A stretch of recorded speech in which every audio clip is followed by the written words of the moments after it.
Coach, 10 assists in that first quarter, 30 for the game, second straight game with 30 assists. What stands out about the ball movement, specifically these last two games?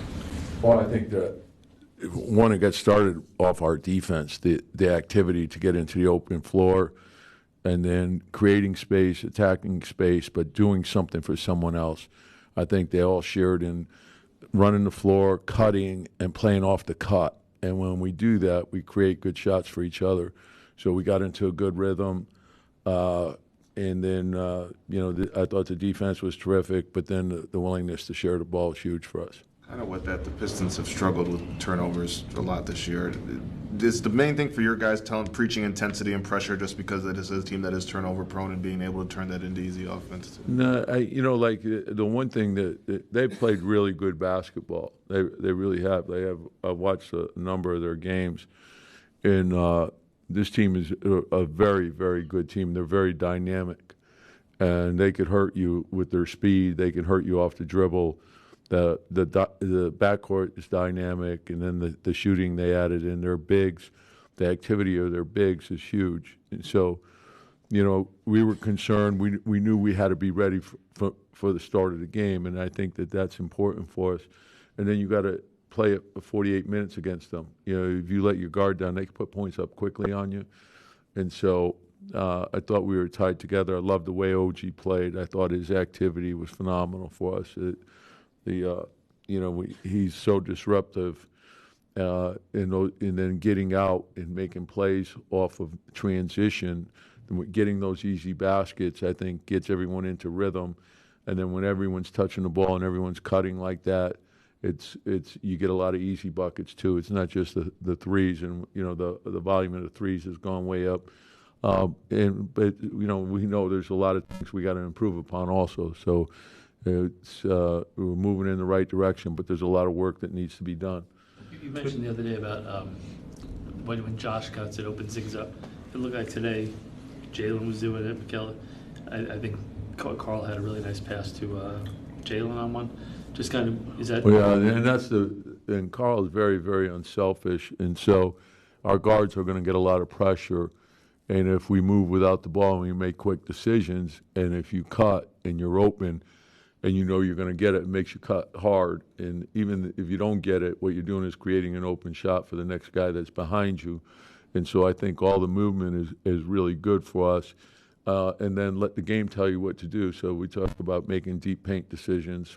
And so sometimes there's a cut, we drive off the back of the cutter, and then that creates an easy shot for someone else. And oftentimes when you help somebody else, you end up helping yourself. So keep working together, and when we work together, our offense is going to be very good. With Cat, he's shooting 65% on three-pointers. You mentioned the passing at 7 assists, including that behind the back. Is this what you envisioned this offense looking like when you got it? And it's everybody, I think the more that they work together, but Cat's skill set, because of the shooting, you have to be up on him, right? And then what that does is it opens up the cutting. And the harder we cut, the more we're going to get easy buckets. We're going to get open threes, and his willingness to share the ball and make plays for his teammates. And then Jalen they're developing really good chemistry off of it. And it's, a lot of it is them seeing things, playing out of the pocket. We had a number of plays in which Jalen found guys in the pocket, Cam found guys in the pocket. We ended up with corner threes off that. And so let the game tell you what to do. If they pull in, hit the open man. Just trust the pass. And that's the way that we're playing right now. And but again, we'll take a look at the film, and we know we got to clean some things up, and defensively continue to work. You've had a lot of praise for OG lately, and you've coached a lot of great defenders in this league. Is there anything about him that separates him from other guys that you've coached in the past? Yeah, it's hard to say, in terms of comparing guys to each other. I think each guy is unique, and there's things about him that are so unique and different. His size, his strength, his speed, his anticipation, his ability to read and to see things ahead. When you see things ahead, it makes you quicker. And I think that leads to a lot of disruption. And he knows how to read plays. And if someone's loose with the ball, and He's very active with his hands and disruptive off the ball, but he's also very good on the ball, and he's super long. And so he can fly by you, and he can come back into the play and still impact the shot.